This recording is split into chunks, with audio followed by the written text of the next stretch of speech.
అన్నది చర్చనీయాంశంగా మారుతున్న అంశం. దీనిపై రవి గారు ప్రస్తుతం మన దగ్గర లైవ్లో సిద్ధంగా ఉన్నారు. మరింత విశ్లేషణాత్మకమైన అంశాలని మనం ఆయన ద్వారా తెలుసుకునే ప్రయత్నం చేద్దాం. నమస్కారం రవి గారు. నమస్తే. నిన్న మనం కొన్ని అంశాలు ప్రస్తావించడం జరిగింది రవి గారు. ఏదైతే 2 సీట్లు ప్రస్తావన ఎందుకు చేయాల్సిన అవసరం వచ్చిందని మనం మాట్లాడడమే కాకుండా దానికి సంబంధించి ఎందుకు ఇలా చేయాల్సి వచ్చిందన్నది కూడా మీరు చాలా క్లియర్గా చెప్పడం జరిగింది. సో దానికి కంటిన్యూషన్గా మనం చూస్తే 175 నియోజకవర్గాల ఒక లిస్ట్ ఒకటి పెద్ద ఎత్తున వైరల్ అవుతుంది. ఓకే, దీనికి సంబంధించి ఈ లిస్ట్ ఒకటి ఎవరెవరు ఏంటంటే ఇందులో అయితే 114 తెలుగుదేశం పార్టీకి, అలాగే 61 జనసేన పార్టీకి ఇందులో ఉన్నట్లుగా నియోజకవర్గాలు కూడా ఇవ్వడం జరిగింది. సో దీన్ని ఏ రకంగా చూడాలి? ఇది ఫేక్ అనుకోవాలా లేకపోతే రైట్ అనుకోవాలా? ఎవరో దీని మీద పెదవి విప్పకపోవడానికి కారణం అంటే అది ఫేకే, ఇంకా అందులో రెండో అభిప్రాయం ఏం లేదు. అంటే బహుశా హరిరామ జోగయ్య గారు ఈరోజు లేఖ మొన్న కూడా రాశారు కదా, దాని ప్రకారం వాళ్ళు 60-64 ఉండాలంటున్నారు కాబట్టి అటువంటిది ఏదో అయి ఉండాలి. అది నేను మీకు చాలాసార్లు మళ్ళీ చెప్పినట్టుగా 30 సీట్లకు అటు ఇటు 30+ or - అన్నట్టుగా 30- అయితే 28, 30+ అయితే 32, 34. ఇంక అది దాదాపు దానికి పవన్ కళ్యాణ్ ఒప్పుకున్నారు అనే అభిప్రాయం తెలుగుదేశం వాళ్ళు పదే చెప్తున్నారు. నడక కూడా అలాగే ఉంది. పవన్ కూడా నిన్న అనేక మంది అనేక లేఖలు రాస్తున్నారు, కానీ నాకు తెలుసు ఎన్ని తీసుకోవాలో ఎప్పుడు తీసుకోవాలో అని. మీరు ఒక మాట కూడా ఆయన చెప్పింది గుర్తుపెట్టుకుంటే, అప్పుడే మీరు 30 సీట్లు నాకు ఇచ్చుంటే అసలు రాజకీయమే వేరుగా ఉండేది, కనీసం నన్ను గెలిపించినా వేరుగా ఉండేది. వాటి అన్నింటి ద్వారా ఆయన ఒక మెసేజ్ కన్వే చేస్తున్నాడు. మనకు బలం ఎంత ఉందో మనం అంత అడగాలి. లేనప్పుడు దెబ్బతిన్నాము, ఇప్పుడు నేను నేర్చుకున్నాను, ఇది ఆయన చెప్తున్నాడు. అయితే ఈ జాబితా ఎవరు సర్క్యులేట్ చేస్తారు? 2 రకాలుగా చేయొచ్చు. నిన్న మనం మాట్లాడిన దాని మీద మళ్ళీ మనం కొనసాగి మాట్లాడతాం అనుకోండి, దాని మీద 2 రియాక్షన్స్ ఉన్నాయి.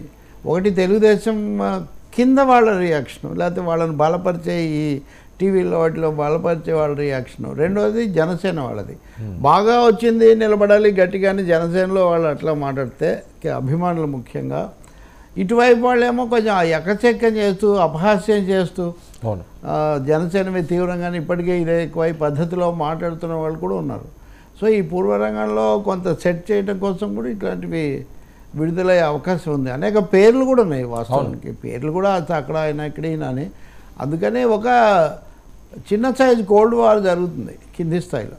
పై స్థాయిలో కాకపోయినా పై స్థాయిలో నాయకులు ఇద్దరికి తెలుసు, కలిసి పోటీ చేసే తప్ప గెలవం, కలిసి చేసి మన ఉనికిని కాపాడుకోవాలి, మన బలం చూపించాలి లేదా పట్టు సాధించాలని వాళ్ళైతే అవగాహనకు వచ్చి ఉన్నారు. అందుకే వాళ్ళ స్పందనలు కూడా పెద్దగా లేవు నిన్న. పార్ట్ మనం పక్కన పెడితే. అందుకనే మోస్ట్లీ ఇది ఆశ అయి ఉంటుంది, వాస్తవం కాదు బహుశా. ఓకే, 61 సీట్లు అయితే ఇవ్వరు, యు టేక్ ఇట్ ఫ్రమ్ మీ. అసలు అంత ఔదార్యం తెలుగుదేశం పార్టీకి లేదు, అంత బలం వాళ్ళకి లేదని వీళ్ళ అంచనా. వాళ్ళు ఇంకా దాటనివ్వరు ఒక సంఖ్య, అందులో సందేహం లేదు. అందుకనే హరిరామ జోగి గారు క్లియర్గా ఇందులో మెన్షన్ చేసిన 3 పాయింట్లు సార్. ఒకటి, జనసేనకు 25 నుంచి 30 సీట్లతో పొత్తు విఫల ప్రయోగమే కదా అన్నది ఆయన ఒక వెర్షన్ అయితే, జనసేన ఎదుగుదలకు తెలుగుదేశమే అడ్డమా అంటూ ఆయన లెటర్ రాయడంలో ఆంతర్యం ఏంటి? పెద్ద మనసుతో పవన్ కళ్యాణ్ సర్దుకుపోవడమే కారణమా అని అంటే 3 అంశాలు నేను ప్రస్తావించడం జరిగింది. అంటే 25-30 అంటే ఆటోమేటిక్గా మధ్యలో మీడియన్ 28 కదా దాదాపు. అంటే అక్కడ ఉంది ఇది, అది దాదాపు వాళ్ళు దీన్ని రుద్దుతున్నారు. ఆయన ఉద్దేశం ఏంటంటే తెలుగుదేశం వాళ్ళు ఈ సంఖ్య ఫిక్స్ చేసి దీన్ని రుద్దుతూ ఉన్నారు, దీన్ని బ్రేక్ చేయకపోతే మనం ఇలాగే ఉండిపోతాము అని. ఇంకోటి ఆయన లేఖలో ఒక ముఖ్యమైనది రాశాడు. గతసారి అన్ని సీట్లలో పోటీ చేశారు, 130, 140, 130. వీళ్ళందరూ మళ్ళీ పోటీ చేయాలని సిద్ధంగా ఉన్నారు. మరి 130లో కనీసం 30 కూడా లేకపోతే అసలు ఈ 100 మంది పార్టీకి సంబంధించి ఏమైపోతారు అనే ఒక ప్రశ్నను జనసేనే ప్రత్యామ్నాయంగా రావాలి, జనసేనే అన్ని చోట్ల అభ్యర్థులు నిలబెట్టాలి. గతసారి అలా ప్రయత్నం చేశాం, మొదటిసారి మనం ఐచ్ఛికంగా మానేశారు మీరు 14లో, 19లో పోటీ చేసి కూడా ఫలితం లేకపోయింది. ఇప్పుడు వాళ్ళని మీరు ఎందుకు తగ్గిస్తున్నారు అని. ఒక విధంగా మీరు తెలుగుదేశంతో ఘర్షణ పడండి, తెలుగుదేశం మీద ఒత్తిడి పెంచండి, తెలుగుదేశం నుంచి బార్గెయినింగ్ ఎక్కువగా చేయండి అని హరిరామ జోగయ్య పవన్ కళ్యాణ్ అభిమానులు అలాగే కాపు పెద్దల తరఫున ఆయన మాట్లాడుతున్నారు అనేది చాలా స్పష్టం. నాకు లేఖలు వస్తున్నాయని పవన్ అన్నారు కదా, అవును. బహుశా నిన్న పవన్ కళ్యాణ్ మాట్లాడింది కూడా ఈ సెక్షన్ను కొంత సంతృప్తి చేయడానికి కూడా ఆయన మాట్లాడారనడంలో కూడా ఏం సందేహం లేదు. అంతకుముందు కదా ముఖ్యమంత్రి పదవి అని అన్నప్పుడు నేను అభిమానులను సంతోషపెట్టడానికి అన్నాను, నాకు తెలుసు ఇది జరిగేది కాదని ఆయన అంతకుముందు అన్నారు. సో కొన్ని పనులు మామూలు హీరోలు ఏం చేస్తారండి, ఇలా అంటే అభిమానులకు నచ్చుతుందా లేదా, అభిమానుల కోసం చేసామంటుంటారు, వీళ్ళేమో వాళ్ళ కోసం చూసామంటుంటారు. అందుకని అది ఒక ఎన్నికల ఎత్తుగడ అని కూడా మనం అనుకోవచ్చు. రెండో తన క్యాంపును, తన శిబిరాన్ని నిలబెట్టుకొని కొంచెం స్ఫూర్తి నింపే ఒక ప్రయత్నం కూడా పవన్ కళ్యాణ్ నిన్న చేస్తుండొచ్చు. బట్ హరిరామ జోగయ్య ఏమి యువ అభిమాని కాదు కదా, అవును, పండిపోయిన యోధుడు కదా అన్ని పార్టీల్లో. ఈవెన్ చిరంజీవి పెట్టినప్పుడు కూడా అందరికంటే ముందు మాట్లాడి అందరికంటే ముందు అడ్డం తిరిగింది కూడా పవన్ హరిరామ జోగయ్య. కాబట్టి ఆయన పద్ధతులు కొంచెం విచిత్రంగా ఉంటాయి. సో ఆయన ఆ సెక్షన్ రిప్రజెంట్ చేస్తున్నాడు. రేపు అటు ఇటు అయితే పవన్ మీద వీళ్ళు మళ్ళీ దాడి చేయడానికి కూడా వీళ్ళంతా సిద్ధంగా ఉంటారు. ఇందులో ఏం రెండు అభిప్రాయాలు కాదు. పవన్ను చేయరు, వర్మ గారిని ఏమనలాగా రవి గారిని అంటారు అన్నమాట. ఈయన ఎప్పుడు ఇంతే అని అన్నట్టుగా పవన్ కళ్యాణ్ అస్త్రమేమో ఇటు కాకుండా అటు ఎక్కువ పెట్టారు, కానీ తగిలేది ఈయనకే కదా.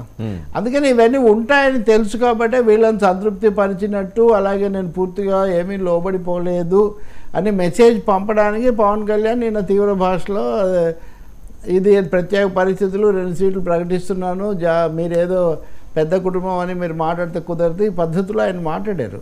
కానీ రెండు వైపుల నుంచి ఏమి రియాక్షన్ లేదు కదా. నేను వేళప్పుడు అన్నట్టుగా చాలామంది అన్నారు క్షమాపణలు అవేనా అన్నారు. బోండా ఉమేశ్వరరావు సాయంత్రం మీడియాతో మాట్లాడారు. ఆయన ఏమంటారు, ఈ మేము చేసింది తప్పు కాదు, వాళ్ళు చేసింది తప్పు, గజం మిథ్య పలాయనం మిథ్య, వాళ్ళు వాదించుకుంటే మనం బయటి వాళ్ళు రంగంలోకి వచ్చారు, కానీ వాళ్ళుగా రాలేదు కదా.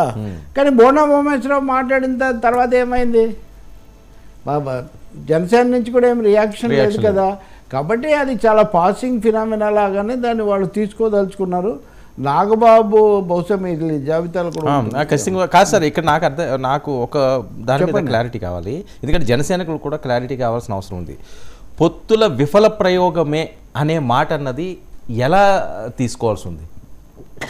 విఫల ప్రయోగము జనసేన కోణంలో, పవన్ కళ్యాణ్ వెనక ఉన్న వాళ్ళ కోణంలో. మరి అది ఫెయిల్ అయినట్టే కదా. అంటే మీరు 28దో తీసుకొని దాంట్లో కొన్ని వచ్చి అది చేస్తే మీరేం చేయలేరు. గతసారి ఇప్పటి 2 సార్లు మనము డెసిసివ్గా నిర్ణయాత్మకంగా ప్రభావితం చేయలేకపోయాము, వాళ్ళకు అనుబంధంగా ఉపాంగాలుగా ఉపగ్రహాలుగా ఉన్నాము. అది కాదు, మనం నిలబడాలంటే ఇదిగో 20 సీట్లలో చేసి మనం గట్టిగా ప్రభావం చూపించాలి అని. ఇందులో రెండో అర్థం కూడా ఉంది, సీట్లు గెలవడం కాదు, ఓట్ల శాతం పెరగాలంటే కూడా ఎక్కువ చోట్ల పోటీ చేయాలి కదా, అది కూడా ఉంది. సో హరిరామ జోగయ్య ఈ లేఖ ద్వారా అనేకమైన సూచిస్తున్నారు అన్నమాట. ఒకటి జనసేన, దానికి ఇప్పుడు ప్రతిబింబంగా ఉన్న పవన్ కళ్యాణ్ నిర్ణయాత్మకంగా ఎక్కువ సీట్లలో చేయాలి, మనం కూడా చెప్పే విధంగా ఉండాలి. ఒక ముక్కలో చెప్పాలంటే మనం కేవలం తెలుగుదేశానికి అనుబంధంగా ఫాలోయర్స్గా ఉండకూడదు, తెలుగుదేశం మీద ఒత్తిడి చేసి మనం కూడా మన మాట కూడా వినేటట్టుగా చేసుకోవాలి. అది ఆయన ఏం చెప్పిన దానికి సీట్ల సంఖ్య కొలబద్దు కదా పార్లమెంట్ ఎన్నికల్లో. కాబట్టి కనీసం 60 దాకా వెళ్ళాలి. అంటే తెలివితేటలతో 60 అనుకుంటే కనీసం 40-50 అన్న వస్తాయనే ఆలోచన కూడా ఆయన కావచ్చు.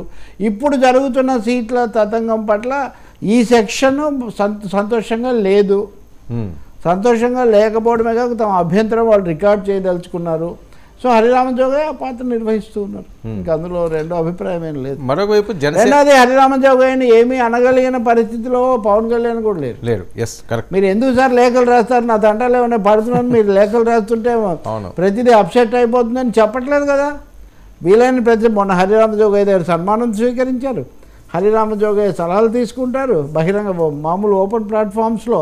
అంటే ఆయన కూడా నేను హరిరామ జోగయ్య ఒకటే విధంగా ఉన్నాం, కలిసే నడుస్తున్నామని తన వెనక ఉన్న శ్రేణులకు అభిమానులకు సంకేతం ఇవ్వదలుచుకున్నారు. ఇదంతా సోషల్ కాంపోజిషన్.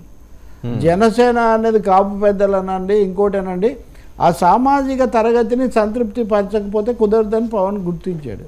సో నిన్న చేసిన వ్యాఖ్యలైనా హరిరామ జోగయ్య పట్ల మౌనము లేదా దాదాపు అర్ధాంగీకారమైన అందుకోసమే. సార్ హరిరామ జోగయ్య గారు జనసేన పార్టీకి పవన్ కళ్యాణ్ గారికి మంచి చేస్తున్నట్ట ఈ లేఖల ద్వారా, లేకపోతే చెడ్డ చేస్తున్నట్ట?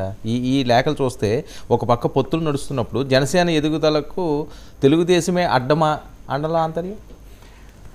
మీరు ఈ ప్రశ్న పవన్ కళ్యాణ్ దీనికి చాలాసార్లు జవాబు చెప్పాడు. నా అభిమానులు అలాగే కోరుకుంటారు కదా, నా అభిమానులు అలా కోరుకుంటారు కదా, జనసేన వాళ్ళు అన్ని చోట్ల చేయాలనే కోరుకుంటారు కదా, నేను ముఖ్యమంత్రిని కావాలనే కోరుకుంటారు కదా, ఇందులో తప్పేముంది, అది చాలా సహజంగా జరుగుతుంది అని ఆయన చెప్తారు. నేను బాధ్యత కలిగిన అధ్యక్షుడిని కాబట్టి నేను వేరే విధంగా ఉంటాను, కానీ వాళ్ళైతే కోరడంలో ఏం తప్పులేదు అనే మాట ఇంక చాలాసార్లు చెప్పేశారు కదా. తప్పు లేదు కాబట్టే కదా నేను కూడా సిద్ధంగా ఉన్నానని చెప్పాడు. మీరు ఒక డైలాగ్ చాలా డైమెన్షన్స్ ఉంటాయి, మీరు అది గుర్తుపెట్టుకోవాలి. మీరు డీలింగ్ విత్